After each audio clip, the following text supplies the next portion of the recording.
అందరికీ శుభోదయం. నా పేరు కృష్ణ ప్రద్యుమ్న. ఇప్పుడు మేము చైతన్యం పాఠం ఆధారంగా ఒక యాక్టివిటీ చేస్తున్నాము. అది బిగ్ డిబేట్. మొదటి అంశం ఆరోగ్యం.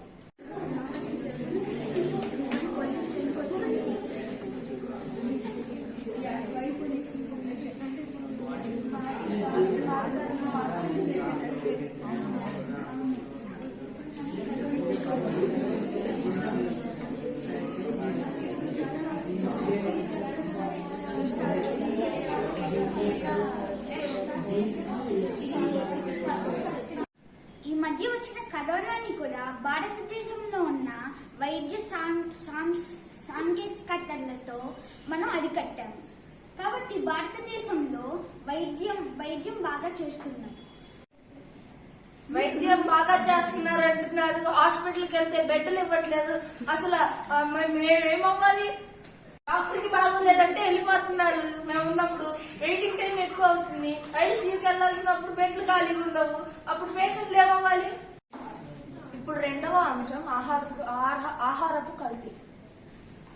ఆహార కల్తీ జరుగుతుంది. ఎందుకంటే కొంతమంది వ్యక్తులు వాళ్ళ ఆహారం కోసం పొట్టగొడుతున్నారు. కొంతమంది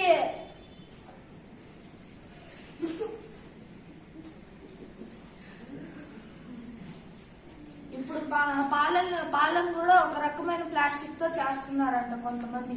అలా కల్తీ చేయడం వల్ల చాలా మంది ఆరోగ్యాలు పాడవుతున్నాయి. మనం కోడిగుడ్డుని నేలకేసి కొడితే అది బంతిలాగా మళ్ళీ పైకి వస్తుంది. ఇంకా కొంతమంది వేరే దేశాలకు వాళ్ళ స్వార్థం కోసం మన దేశంలో పండే ఆహారాలన్నీ బయట దేశాలకు పంపించి ఇంకా మన దేశంలో ప్లాస్టిక్ ఆహారాలను అమ్ముతున్నారు. ఇంకా రైస్ లో కూడా ఇది ప్లాస్టిక్ రైస్ తయారు చేసి కల్తీ చేస్తున్నారు. ఉడకబెట్టినప్పుడు కానీ కూడా తెలియట్లేదు.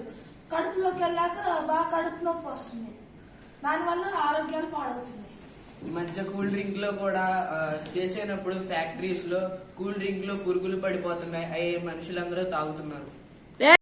పంట పండిస్తున్నారు. కల్తీ చేయడంలో మోదీ గారు ఫ్యాక్టరీలన్నీ మూతపడించారు. ఇంకా FSSAI ఆర్గనైజేషన్ ఇంకా ఫుడ్ ని కల్తీ చేయకుండా ఆపుతుంది.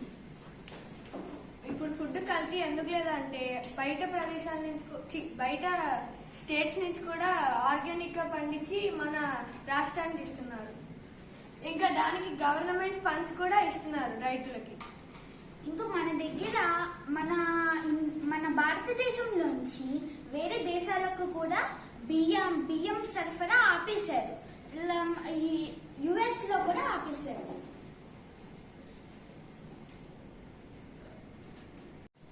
రైస్ సరఫరా ఆపారు కదా, మొన్నటిదాకా ఏం జరిగింది?